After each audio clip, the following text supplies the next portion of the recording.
好多朋友跟住網上好多嘅教程，用直接做出嚟嘅麵包呢，就係啱出爐嗰下好食。個麵包一攤凍或者隔夜呢，佢個口感就會比較乾，唔係咁好食噶啦。所以喺我哋做麵包嘅過程中呢，我哋只需要喺個配方嗰度加多一步，將波蘭種擺落去呢，個口感就會好好多，而且放3日個麵包都唔會變硬噶喎。之前做咁多嘅吐司同麵包，講到波蘭種呢，都只係可以略略咁樣講講佢嘅做法。今日呢，就好好嚟講講呢個波蘭種。波蘭種嘅做法呢係好簡單嘅，我哋先用水將啲酵母溶咗佢，跟住呢再擺入去麵粉。呢度嘅水呢，我哋夏天用常溫水，冬天呢就用溫水，再攪拌到睇唔到乾粉呢，就 OK 噶啦。個玻璃壁嗰啲呢，刮乾淨佢，跟住稍微呢將個波蘭種整平，咁樣呢就好觀察佢發酵嘅情況。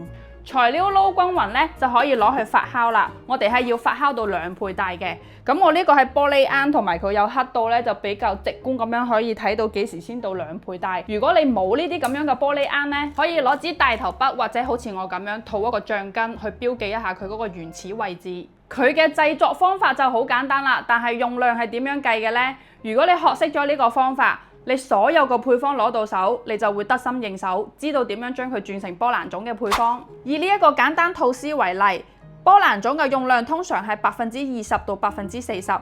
嗱，我哋攞20嚟做例子，即係話攞高筋粉嘅20%去做波蘭種。波蘭種嘅高筋粉同水同酵母嘅比例咧係1:1:0.01。呢度酵母0.01嘅比例咧係指乾酵母。加入波蘭種之後咧，原配方係需要減咗波蘭種嘅用量嘅，剩低嘅配方咧就係我哋嘅煮麵團。咁最後得出嚟嘅配方咧就係一個演變過嚟嘅含有波蘭種嘅配方啦。發酵好嘅波蘭種咧，佢會有好多密汁汁嘅泡泡嘅，撩開佢，佢入面咧就好似好多蜂窩網狀咁嘅。做好嘅波蘭種咧，擺喺冷藏度可以3日內用完。